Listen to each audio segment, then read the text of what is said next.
તો નમસ્કાર દર્શક મિત્રો, સ્વાગત છે તમારું અમારી આ યુટ્યુબ ચેનલમાં।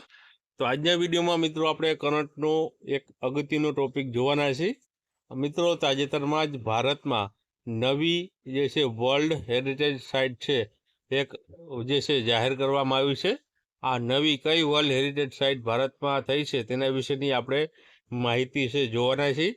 અને આ ટોપિક છે તમને આવનારી દરેક સ્પર્ધાત્મક પરીક્ષા માટે ઉપયોગી સાબિત થવાની છે। તો ચાલો આપણે વિડીયોની શરૂઆત કરીએ। તો પ્રશ્ન છે કે તાજેતરમાં જ સારનાથને ભારતની 45મી વર્લ્ડ હેરિટેજ સાઇટ તરીકે જાહેર કરાઈ છે, તો તે કયા રાજ્યમાં આવેલી છે? તો ઓપ્શન તમને આપેલા છે ગુજરાત, રાજસ્થાન, ઉત્તર પ્રદેશ કે બિહારમાં। તો મિત્રો, આ સારનાથ ક્યાં આવેલું છે?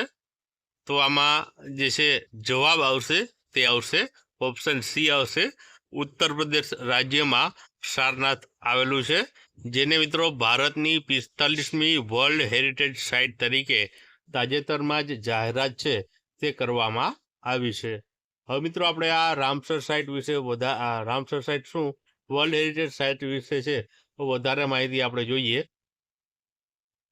તો મિત્રો, ભારતની 45મી વર્લ્ડ હેરિટેજ સાઇટ પૂછવામાં આવે તો સારનાથ છે મિત્રો, તે ભારત દેશની 45મી વર્લ્ડ હેરિટેજ સાઇટ બની છે। બાજુમાં મિત્રો તમે છે સારનાથનો ફોટો જોઈ શકો છો। આને છે 45મી વર્લ્ડ હેરિટેજ સાઇટ જાહેર કરાઈ છે। સ્થળની વાત કરીએ તો ક્યાં આવેલું છે? તો સ્થળ છે મિત્રો સારનાથ, જે ઉત્તર પ્રદેશ રાજ્યમાં છે તે આવેલું છે। અને આ સ્થળની આપણે મહત્વની વાત કરીએ તો આનું મહત્વ શું છે? તો આ સ્થળનું મહત્વ મિત્રો એ છે કે ભગવાન બુદ્ધ છે તેમણે બોધ ગયામાં જ્ઞાન પ્રાપ્તિ થયા બાદ છે તેઓએ છે પ્રથમ ઉપદેશ છે તે સારનાથ ખાતે આપ્યો હતો। તેનું મિત્રો મુખ્ય મહત્વ આ રહેલું છે। અને ઇતિહાસમાં મિત્રો જે છે આ જે ઘટના બની હતી જ્ઞાન પ્રાપ્તિ બાદ જે ઉપદેશ આપ્યો હતો, તો આ ઘટનાને મિત્રો છે ધર્મચક્ર પ્રવર્તન તરીકે છે આ ઘટનાને છે ઓળખવામાં આવે છે, અથવા તો આ ઘટનાને ધર્મચક્ર પ્રવર્તન તરીકે તે પ્રસિદ્ધ રહેલી છે। ઉપરાંત મિત્રો આપણે વધારે માહિતી જોઈએ તો સારનાથમાં આવેલો જે અશોક સિંહ સ્તંભ છે, જેને મિત્રો આપણે છે ભારતનું રાષ્ટ્રીય ચિહ્ન છે તે જાહેર કરેલું છે, એટલે કે ભારતનું રાષ્ટ્રીય ચિહ્ન છે અહીંયાથી લેવામાં છે તે આવેલું છે।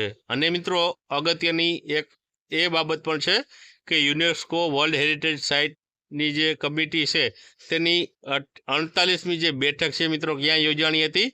તો તે છે બુસાન, દક્ષિણ કોરિયા ખાતે યોજાણી હતી। અને ત્યાં મિત્રો છે આપણા 45મી વર્લ્ડ હેરિટેજ સાઇટ જે છે સારનાથને ત્યાં જાહેર કરવામાં આવી હતી। તો મિત્રો આ હતી 45મી વર્લ્ડ હેરિટેજ સાઇટ વિશેની અગત્યની માહિતી।